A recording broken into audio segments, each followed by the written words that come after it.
మనకి పెద్ద గుమ్మడికాయ అంత టాలెంట్ ఉంటే కుదరదు, ఆవగిందంత అదృష్టం కూడా ఉండాలి.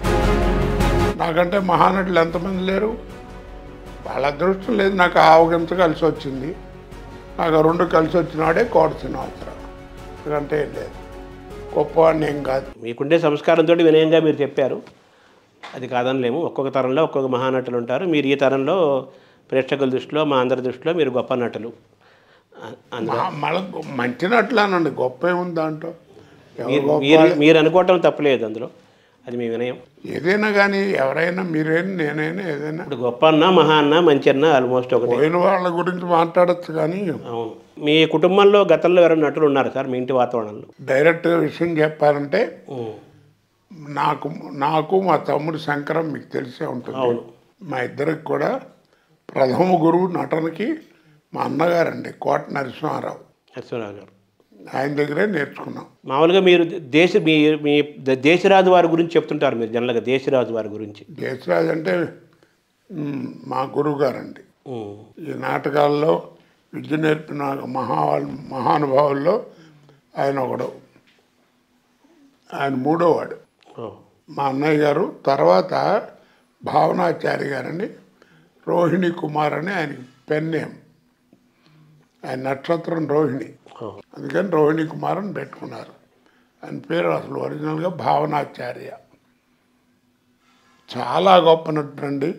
ఇవాళ లేనింత నన్ను పొగుడుతున్నారంటే విద్య నేర్పినటువంటి గొప్ప వ్యక్తుల్లో నాకు మా అన్నయ్య గారి తర్వాత, మా అన్నయ్య అక్షరాభ్యాసం చేస్తే నాకు విద్య నేర్పింది భావనాచార్య. చాలా గొప్పవాడండి. మీరు వినే ఉంటారు, భక్తి సుధాని క్యాసెట్ ఉంటుంది. అవును సార్. దాన్ని రచించింది కూడా వారే. గొప్ప కవి, గొప్ప నటుడు, ఇక ఏం చెప్పాలని, గొప్ప సంస్కారి, మా అందరికీ నేర్పింది కూడా ఆయన. తర్వాత మీరు దేశరాజు వారి గురించి కూడా రెగ్యులర్గా మీరు వాళ్ళని తలుచుకుంటారు తప్పనిసరిగా, వారి దగ్గర నుంచి మీరు పొందిన స్ఫూర్తి కానీ. సార్లు అడుగుతారు ఎందుకు దేశరాజు అని, మీ వాడని నాకు తెలుసు. మీరు 16 సార్లు దేశరాజు అని చెప్పక్కర్లా. విద్య నేర్పిన గురువుని ఎట్ట మర్చిపోతాను? ముందు ఆయనకంటే ముందు ఆయనకు తలుచుకోవాలి కదా. అవును. తర్వాత రెండు ఆయన తలుచుకో. అన్నయ్య గారు, తర్వాత వారు, భావన, తర్వాత వీరు, ముగ్గురు. అవునండి. అవును సార్.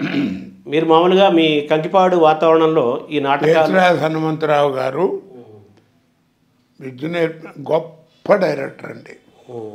స్టేజ్ మీద నాకు ఆయనలో ఉన్నటువంటి డైరెక్టర్ ఇంకెవరి దగ్గర కనపడలేదు, అంత గొప్ప డైరెక్టర్ ఆయన. అంటే ఇవాళ మీరు ఏ పాత్ర వేసినా కోట శ్రీనివాసరావు చాలా సహజంగా నటిస్తాడు అనేటువంటిది ఒక ముద్ర వేశారు. అది నేర్చుకుంది ఆయన దగ్గరే. అంటే పాత్రను బట్టి మీరు నటించద్దు, మీరు ఆ పాత్ర చేస్తే అట్టా ఉంటుంది అనేటువంటిది ఆయన మెయిన్ ఉదాహరణ. దానికి కురుక్షేత్ర నాటకం చూసావా అని ఆవిడ ఎప్పుడైనా. చూశానండి. దాంట్లో ఎంతమంది కృష్ణులు ఉంటారా నీకు తెలుసు, నువ్వు చూసిన నలుగురు నాకు బాగా గుర్తండి అని. ఎవరంటే పడగసీనికి రఘురామయ్య గారు, రాయబారంకి పీసపాటి నరసింహమూర్తి, కన్నరహస్యంకి అబ్బూరు వరప్రసాదరావు, వారసునికి షణ్ముఖ ఆంజనేయరాజు గారు. మరి వాళ్ళ పర్సనాలిటీలు వేరు, గాత్రం వేరు, అన్నీ వేరు కదా.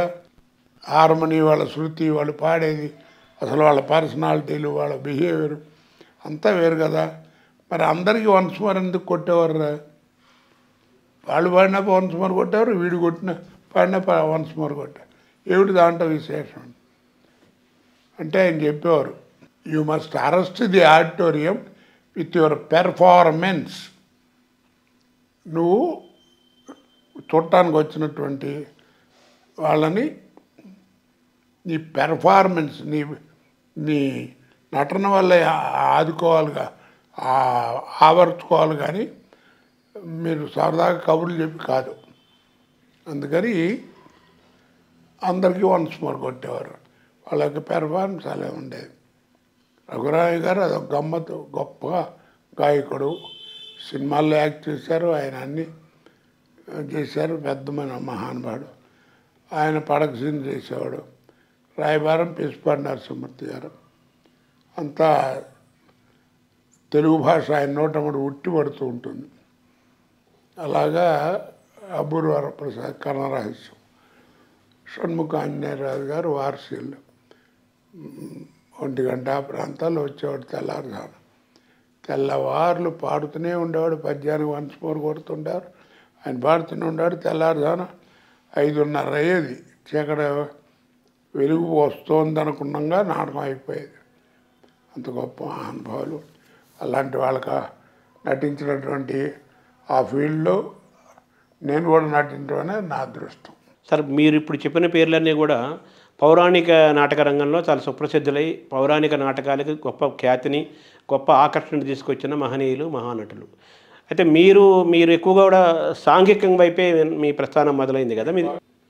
మీ ఆకర్షణ మీరు చెప్పిన పేర్లన్నీ పౌరాణిక. అప్పుడు రోజుల్లో మా చిన్నతనాల్లో పౌరాణికమే ఎక్కువ ఉండేవి. అవును, సాంఘిక నాటకాలు ఉండేవి కాదు. ఏదో పల్లెటూరు బిళ్ళ అని ఒకటి, అలాంటివి 2-3 నాటకాలు నేను చూశాను అంతే. సాంఘికంలో మా అన్నయ్య గారు వాళ్ళందరూ వేస్తుంటారు. సో మీరు పౌరాణిక నాటకాల వైపు ఆ కాలంలో అంత ఆకర్షణ ఉంది కదా, మీరు అటువైపు వెళ్లకుండా సాంఘిక నాటకాల వైపు వచ్చారు. అంటే నా టైం వచ్చేప్పటికి అవి కొంచెం దూరం అయినాయండి. పైగానేమో మనమేం పద్యం పాడటం అదేం రాదు నాకు. దాంతో ఇటు సినిమా ప్రపంచంలోకి వచ్చిన తర్వాత మీరు ఇంకా ఎక్కువ మందికి చేరారు, ఆ మీడియం యొక్క పవర్ వల్ల కానీ కోట్లాది మందికి చేరారు. కానీ మీ మూలం రంగస్థలం కాబట్టి రంగస్థలం మూలంగా సినిమా ప్రపంచంలోకి రావటం వల్ల మీకు ఆ రంగస్థల మూలం మీకు బాగా ఉపయోగపడిందని అనుకోవాలి కదా. నాకే కాదండి, ఎవరికైనా సరే రంగస్థలం నటుడు అంటే గొప్ప విశేషం ఏంటంటే ముందు కాన్ఫిడెన్స్ వస్తుందండి.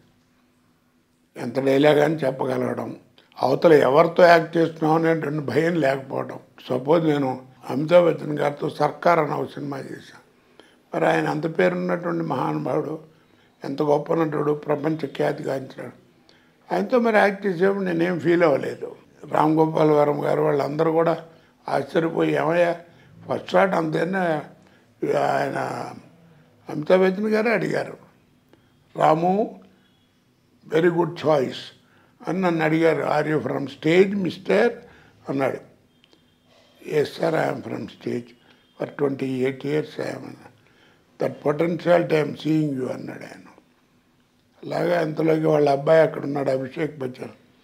అభి అని పిలిస్తే పప్పా అని వచ్చాడు.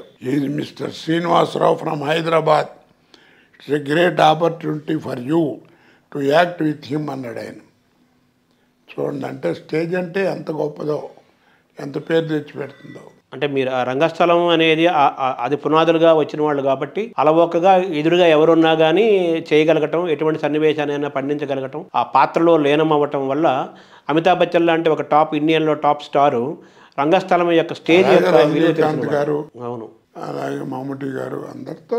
అవును, అంటే మీ విలువ ఆయన తెలిసిన వ్యక్తి. అంటే నేను 5 భాషల్లో చేశానండి. అవును, ఒకటి తెలుగు మెయిన్, తర్వాత తమిళం, కన్నడ, మలయాళం, హిందీ. ఈ ప్రయాణానికి మీకు మొదటి నుంచి మీకు ఆ రంగస్థలం రంగం అనేది మీకు అది మీ చేతికి ఒక ఆయుధంగా పునాదిగా ఉపయోగపడింది. అవునండి, ఈనాటి నా పురోగతికి ఆనాటి పునాది రాయేది. అవును, పునాది రాయేది. మీ పురోగతికి రంగస్థలం పునాది రాయి.